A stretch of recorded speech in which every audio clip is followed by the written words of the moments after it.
Olá, vamos examinar as Escrituras? Eu quero ler com vocês o texto de Gênesis 3, versículos de 22 a 24, onde Deus nos diz o seguinte: Então o Senhor Deus disse: Vejam, agora os seres humanos se tornaram semelhantes a nós, pois conhecem o bem e o mal. Se eles tomarem do fruto da árvore da vida e dele comerem, viverão para sempre.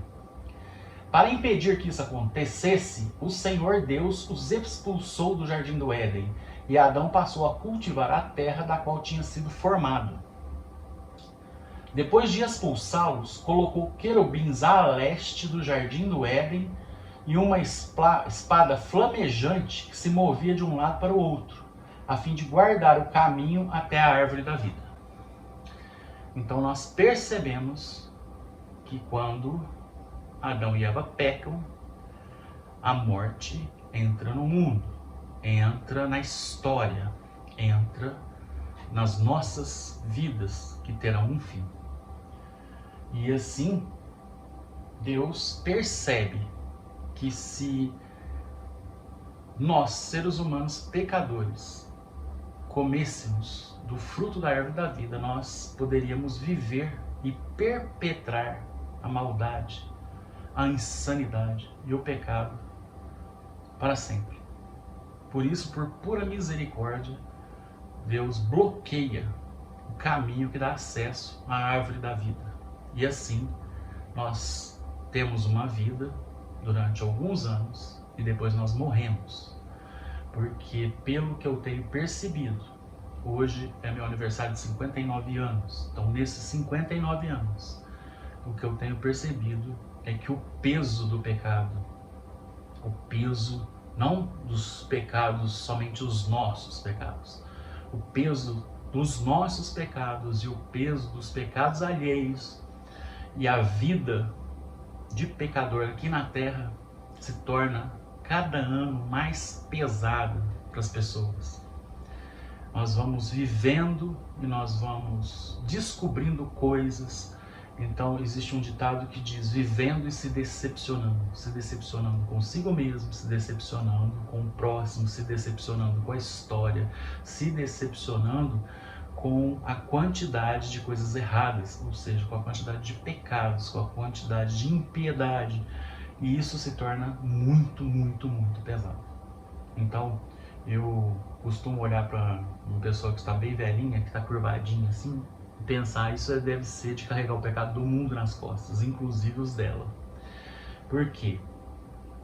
Porque a injustiça, a maldade, enfim, o que é pecado causa mal, causa morte. Só de ele causar morte, nós já sabemos que o pecado é mau, que é ruim, que causa sofrimento. E isso, quanto mais maduros nós ficamos, quanto mais idosos, mais isso pesa. Mais experiências nós temos, mais arrependimentos nós temos, ou não arrependimentos, mais enxergamos e já vivemos experiências das mais diversas na vida. E mais pessoas de todos os tipos já passaram na nossa vida, cada uma deixando sua própria contribuição. E isso vai atordoando, vai inflando as nossas emoções e vai inflamando as emoções ruins, os traumas, as lembranças. Por outro lado, nós temos, óbvio, muitas recordações excelentes. Nós temos histórias para contar, nós rimos, nós nos divertimos. Porém, se não fosse o pecado, nós teríamos somente as boas histórias. Teríamos somente vida e não morreríamos. Mas como nós pecamos, o salário do pecado é a morte. Então, o único meio de se pagar o pecado é com derramamento de sangue, tendo morte. Você pode observar que para que nós vivamos, é necessária a morte de alguém. Então, matamos o boi, comemos a carne. Na natureza, o leão também caça, enfim, vários predadores. Então, a morte de um produz a vida de outro. A morte das plantas, por exemplo, para quem é vegetariano, é um ser vivo, mas está arrancando, ela vai deixar de existir. Então a vida produz vida. Assim Deus estabeleceu. Ele soprou o fôlego de vida nas narinas dos homens. E assim nós passamos a ser alma vivente, nós passamos a ser um ser vivente. Temos uma alma imortal, temos uma alma que foi nos dada por Deus, diferente dos animais. Porque Deus nos deu o fôlego de vida pessoalmente, ao soprar nas narinas de Adão. E assim sucessivamente, nós temos o fôlego de vida em nós, porque temos a capacidade que Deus nos deu de transmiti-lo às nossas gerações. Mas aqui no texto, o importante é que Deus diz que o ser humano se tornou semelhante a nós. Nós quem? O Pai, o Filho e o Espírito Santo. E conhecedores do bem e do mal. Então antes nós éramos como crianças, nós não tínhamos malícia, nós não sabíamos o que era bom e o que era ruim, o que era bem e o que era mal. Nós achávamos, ou melhor, nós interagíamos no mundo como as criancinhas interagem hoje. Com a diferença que as crianças de hoje são pecadoras, então elas têm uma inclinação para o mal, que é natural nelas, é inata, por causa do pecado original, por causa do pecado dos nossos primeiros pais, Adão e Eva. E aí o texto continua dizendo no versículo 23 que para impedir que acontecesse isso, que a gente comesse do fruto da árvore da vida, para que nós não morramos ou vivêssemos para sempre, aí Deus coloca, primeiro ele expulsa Adão e Eva, né, do jardim, e depois ele coloca querubins, uma espada flamejante para impedir a passagem para a árvore da vida. Ele está usando de pura misericórdia. Imagina só, um mundo onde ninguém morresse, um mundo pecador onde ninguém morresse. Nós teríamos todos os perversos da história vivos nesse momento. Nós também somos perversos, nós também somos maus. As nossas experiências nos mostram como nós erramos.